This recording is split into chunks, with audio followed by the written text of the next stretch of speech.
Fala pessoal, vamos dar continuidade à nossa aula sobre o capítulo 9. Já tínhamos falado sobre a Revolução Industrial, falamos também sobre a questão dos movimentos operários e agora a gente dedica essa aula ao estudo daquilo que nós chamamos de correntes socialistas. Claro que para a gente falar sobre socialismo, a primeira coisa que nós temos que entender é o que é socialismo. E qual a sua diferença em relação àquilo que entendemos como capitalismo. Porque muita gente confunde, entre outras coisas, socialismo com comunismo. Então é preciso que a gente perceba bem direitinho essa trajetória, para que a gente consiga, antes de começar a estudar estas correntes do socialismo, saber o que primeiro ele significa.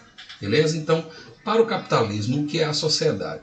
É a divisão de classes, que a gente já sabe que é entre aqueles que detêm o poder econômico e aqueles que detêm apenas a sua força de trabalho.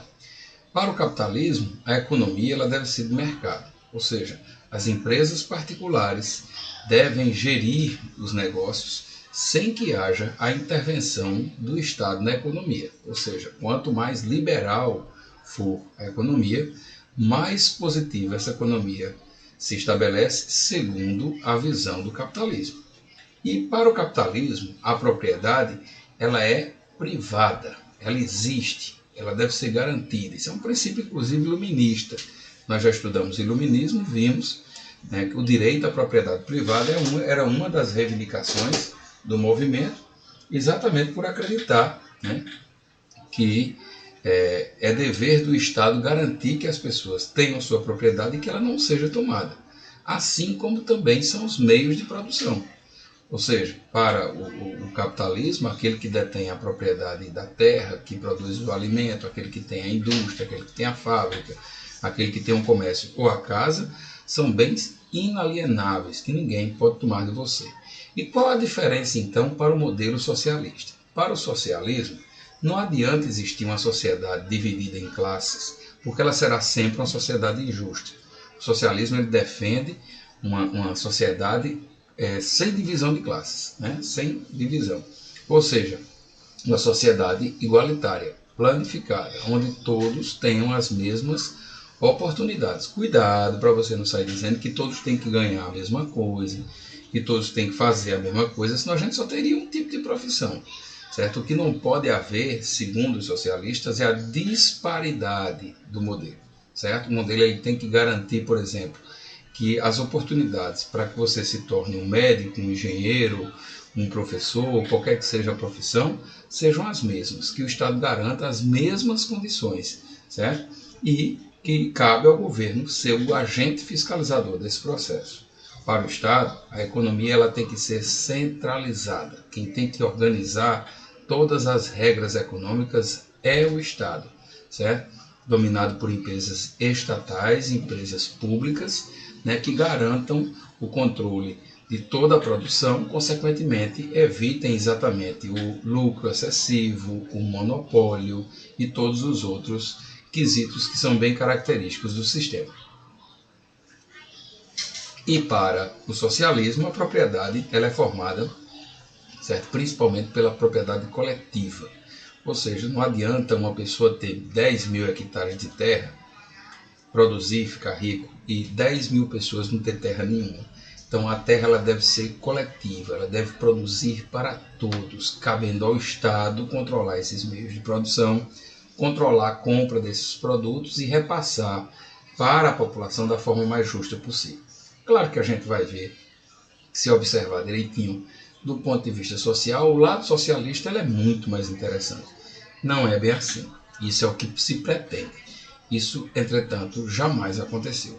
Por isso que a gente, quando fala de socialismo, diz que, na verdade, não houve um modelo socialista pregado pelos utópicos, primeiro, e nem pelo marxismo, pela luta de classes, de Karl Marx e pela revolução proletária. O que nós tivemos ao longo do século XX, principalmente nas experiências socialistas existentes e nas que ainda estão de pé, como no caso da Venezuela, da Coreia do Norte, e outros poucos países, é que existe um socialismo real. Ele em parte se produziu, mas em parte ele nunca deixou de ser um sonho utópico, certo? Mas a gente precisava fazer essa diferença antes de qualquer coisa sobre capitalismo e socialismo, para que a gente pudesse prosseguir nossa aula falando do primeiro desses modelos, que nós chamamos de socialismo utópico. Primeiro a gente tem um termo, né? Utópico significa algo impossível, algo que é um sonho, inatingível. Então esse termo, socialismo utópico, na verdade ele será usado na primeira metade do século XIX. Como assim primeira metade, Marcelo? Vamos estar exatamente entre os períodos das guerras napoleônicas, ou seja, ali entre 1806 até 1815, né, quando Napoleão cai, e a Revolução de 1848, que a gente vai chamar de Primavera dos Povos. Isso depois a gente vai observar o que é direitinho, o que foi essa Primavera dos Povos, de que forma ela impactou na história do século XIX e na história do socialismo, certo? Nós temos, neste período do socialismo utópico, três pensadores que são bem determinantes e que a gente precisa entendê-los bem direitinho, né? Os pensadores são o Conde de Saint-Simon, a gente vai já ver a teoria dele, não tem nada de complicado não. O outro é François Charles Fourier, né? Ou apenas Fourier, como a maioria costuma chamar, e o Robert Owen, que era um rico burguês, nascido de família extremamente abastada e que resolveu, certo, fazer uma teoria diferente. Para esses socialistas utópicos, né, que são os primeiros pensadores, a gente tem a primeira coisa a acrescentar é o seguinte: eles têm uma influência muito grande, mas muito grande do ideal iluminista. Por quê? Aí aqui eu coloco e observo para vocês. Estão claramente associados ao iluminismo. O que a gente tem dentro da visão dos utópicos e, consequentemente, que chegaram até, né, esses socialistas, aquela ideia de que era preciso desenvolver a razão, era preciso desenvolver o progresso, era preciso se afastar das superstições e da religião, né, para que o progresso científico, a sociedade perfeita fosse alcançada.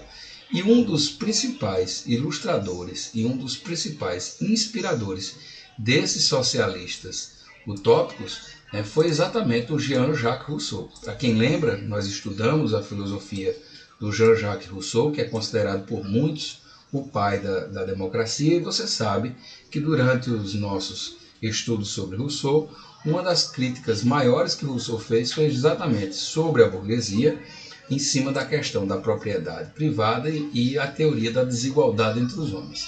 Então, aqui está o grande cerne da questão. Então, aqui, quando a gente vai analisar os utópicos, a gente procura duas regras básicas, né? Primeiro, em quem eles se inspiram. Então, a gente sabe que as suas ideias estão muito inspiradas no iluminismo, principalmente no iluminismo de Jean-Jacques Rousseau, e que três nomes se destacam com veemência: o Fourier, o Robert Owen, né, e o Saint-Simon. Tá? São eles que a gente vai observar esse processo. Então vamos olhar quem foi cada um deles, o que cada um deles imaginou e depois entender as diferenças das suas teorias em relação ao principal dos teóricos socialistas, que foi o Karl Marx. Né?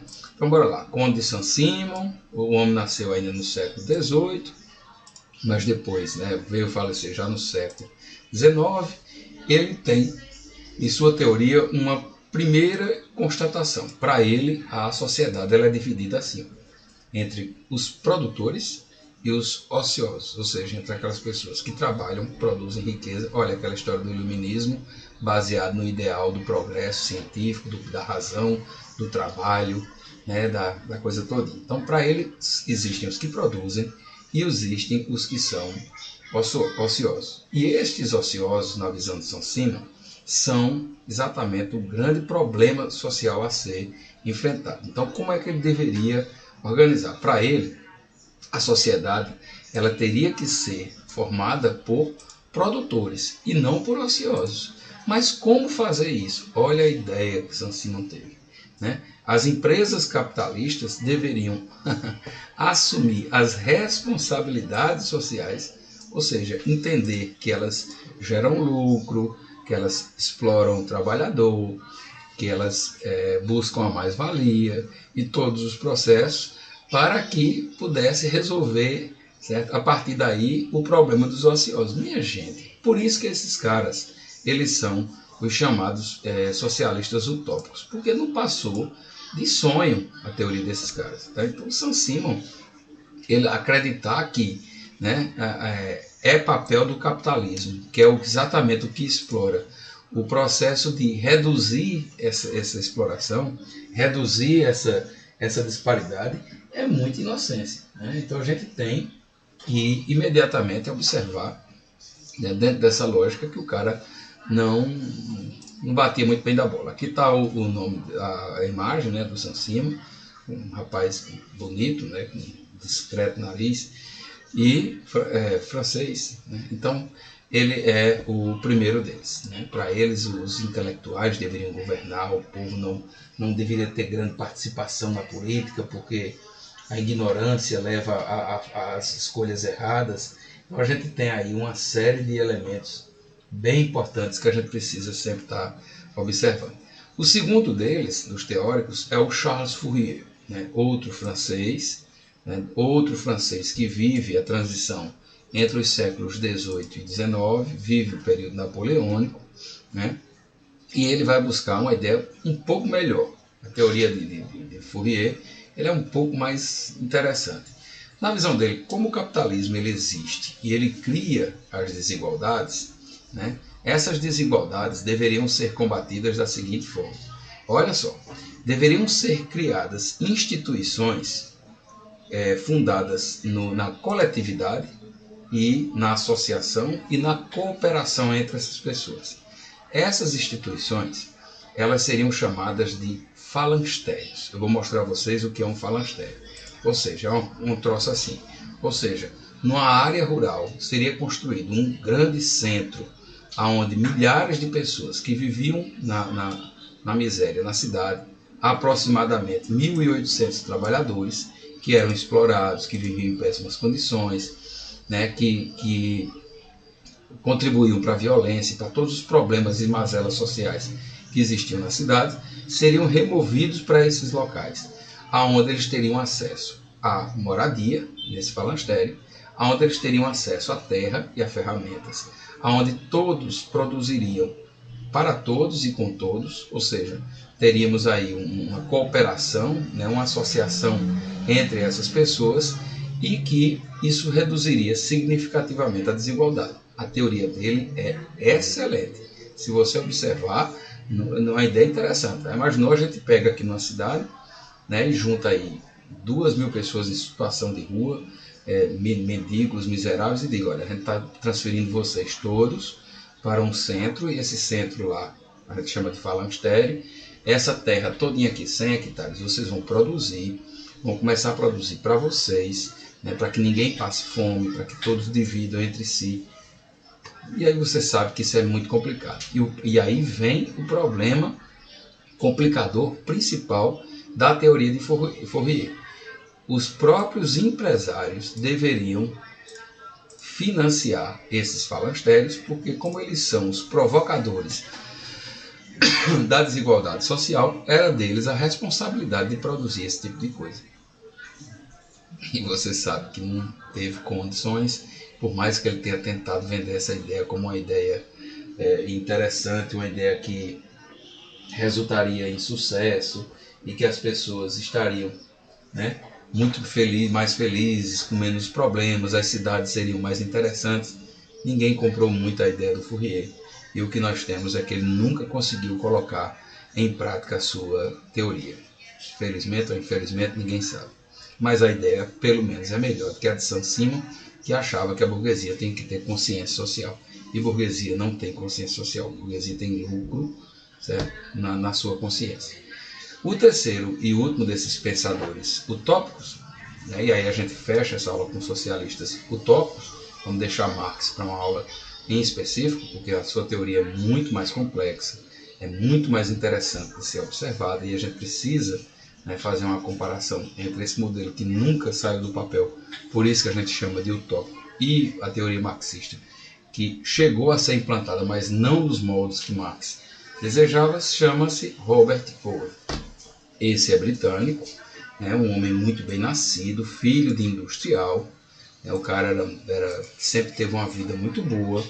Entretanto, quando ele assumiu a fábrica do pai, ou seja, na condição de administrador, e aqui é até interessante a gente colocar para não esquecer desse pequeno detalhe, assumiu a fábrica do pai, é quando o pai veio a falecer, ele começou a observar as reais condições que os trabalhadores viviam dentro das fábricas. Ou seja, ele percebeu, um olhar raro entre os burgueses, que as pessoas viviam em péssimas condições de trabalho, em péssimas condições de moradia, e que eram exploradas, que eram maltratadas, que eram severamente punidas quando não atingiam metas e objetivos. Então ele simplesmente entendeu que esse modelo, por mais lucro, por mais interessante que fosse, não deveria ser a forma correta. Então o que é que ele fez? Resolveu estabelecer um modelo de capitalismo mais humano. Ele diminuiu a jornada de trabalho na sua fábrica de 16 horas para 10 horas. Ele melhorou os salários dos trabalhadores em 50%. Como os trabalhadores trabalhavam agora 6 horas a menos, aí você acredita, a produção caiu, A produção se manteve e muitas vezes aumentou. Certo? Como os trabalhadores estavam mais satisfeitos porque ganhavam mais e estavam trabalhando menos, acabaram produzindo mais para o Robert Owen. A única exigência que ele fazia para essas pessoas terem a sua carga horária reduzida é que eles estudassem em uma escola que ele mandou construir ao lado da fábrica, para dar às pessoas a oportunidade de educação. Veja que coisa rara. E acreditem se quiser, o modelo dele teria tudo para dar certo, só que ele foi banido do Reino Unido, exatamente porque ele prejudicava os interesses dos capitalistas. Ele teve que deixar o seu país e vender suas fábricas, e acabou se dedicando, certo, entre outras coisas, à formação dos sindicatos, a mostrar que os trabalhadores deveriam se organizar sindicalmente se eles quisessem, de fato, lutar por alguma coisa. Ou seja, o Robert Owen foi o que nós chamamos de um homem à frente do seu tempo, certo? Então, na visão dele, de um capitalismo mais humano, onde ele reduziu a jornada de trabalho, melhorou os salários e garantiu educação para os trabalhadores. Acabou sendo considerado mal-vindo na Inglaterra, expulso da Inglaterra, foi para os Estados Unidos, começou a ensinar como se movimentaria os sindicatos, como se formariam as entidades sindicais, e depois foi expulso novamente dos Estados Unidos, foi expulso também, novamente, também dos Estados Unidos, voltou para a Inglaterra, viu que todos os seus negócios haviam falido e acabou morrendo na miséria. Beleza? Então, não esquecer, nós temos 3 pensadores socialistas utópicos que nós precisamos entender. O Robert Owen, esse que produz aí um capitalismo mais humano, o Charles Fourier, com os seus famosos falancstérios, ou seja, essas unidades coletivas de produção, e o Conde de Saint-Simon, que dizia que o capitalismo deveria assumir suas responsabilidades sociais. Beleza? Terminamos aqui. Nossa próxima aula, nos encontramos com o socialismo científico de Karl Marx e o socialismo cristão de Leão XIII da Igreja Católica. Um abraço e até a próxima aula.